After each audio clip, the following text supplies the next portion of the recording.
Hello, আসসালামু আলাইকুম। আজ আমি এসেছি বগুড়ার 300 বছরের ঐতিহ্যকে তুলে ধরতে ধাপের হাটে। এই হাট প্রতি সপ্তাহে 2 দিন বসে, রবিবার এবং বৃহস্পতিবার। প্রতি হাটবারে এখানে গরু, ছাগল, শাকসবজি এবং মানুষের কোলাহল লেগেই থাকে। তো চলুন দেখে নিই এই হাটের আসল গ্রামীণ চিত্র এবং ঐতিহ্যকে। হাটে ঢোকার পরপরই চোখে পড়ল জনস্রোত। চারদিকে শুধু মানুষ আর মানুষ। কেউ কাঁধে ঝুড়ি নিয়ে এসেছে, আবার কেউ হাতে করে। এক পাশে শাকসবজির স্তূপ, কচু, লাউ, মূলা, ঢেঁড়স থেকে শুরু করে সব রকমারি টাটকা সবজি।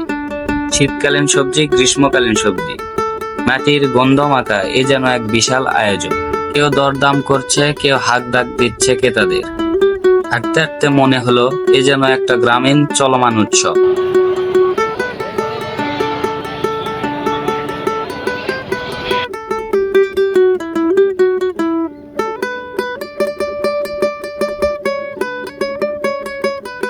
হাটের অন্য এক প্রান্তে চোখে পড়ল ঘরোয়া প্রয়োজনীয় সামগ্রী। মাটির হাঁড়ি, মাটির কলস, মাটির ব্যাঙ, যা শহরে খুব কমই দেখা যায়। পাশেই শাড়ি, লুঙ্গি, তোয়ালে, রঙিন কাপড়গুলো বাতাসে উড়ছে, যেন এক একটা আনন্দের পতাকা। এক পাশে দেখা গেল বাঁশের তৈরি জিনিসের শাড়ি, চালনি, ঝুড়ি, কুলা, ডালি, মই ইত্যাদি জিনিসপাতি। সবকিছুই হাতের তৈরি, প্রতিটা বাঁশের ফাঁকে ফাঁকে শিল্পীর হাতের ছাপ। একটা ঘ্রাণ ভেসে এলো, সাথে সাথেই বুঝলাম পানের দোকানের পাশে এসে পড়েছি। সারি সারি পান পাতা সাজানো, পাশে সুপারি, চুন, জর্দা, খয়ের, সবকিছুই ঠিকঠাক। এই হাটে বর্তমানে সবচাইতে আকর্ষণীয় জায়গা খাবারের কিছু হোটেল, যেগুলোতে পাওয়া যায় সুস্বাদু কালাভুনা এবং রুটি, যা খেতে দূর দূরান্ত থেকে মানুষ ছুটে আসেন এখানে। চলার পথে সামনে হঠাৎ ভিড় দেখে থেমে গেলাম।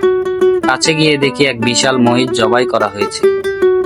রক্ত ঝরেছে, চারপাশে দাঁড়িয়ে আছে কসাইরা, চোখে মুখে ক্লান্তি, কিন্তু অভ্যস্ত হাতে চলছে কাটাকাটি।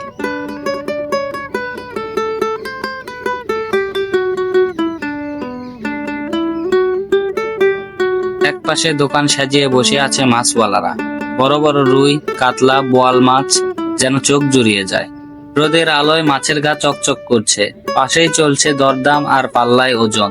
তাজা মাছের গন্ধ, খরিদ্দারদের ভিড়, সব মিলে হাটের আরেকটা প্রাণবন্ত দৃশ্য। আরেক পাশে সারি সারি দোকান নিয়ে বসেছে রকমারি মিঠাই, গুড়, মিষ্টি, বিভিন্ন তেলে ভাজা, সবকিছুই রয়েছে এখানে।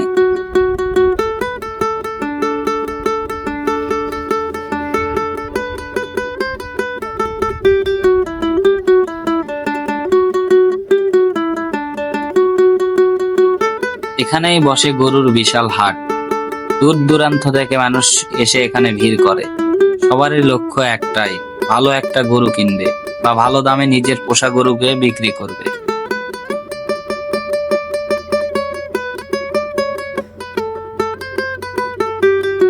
হাট জুড়ে তখন এক আলাদা গন্ধ, গরুর ঘাম, খড়ের গন্ধ আর মানুষের গলার আওয়াজ মিশে একাকার।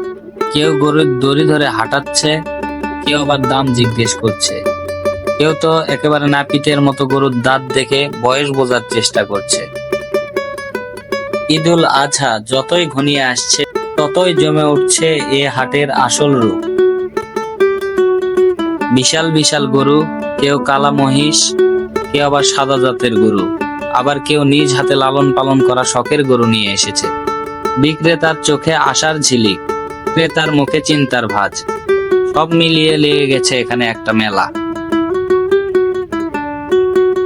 এটা আসলে ঈদের একটা গুরুত্বপূর্ণ প্রস্তুতি, একটা আবেগ, যেখানে পশু নয়, মানুষ কিনে তার ইচ্ছা, ত্যাগ আর ভালোবাসার প্রতীক।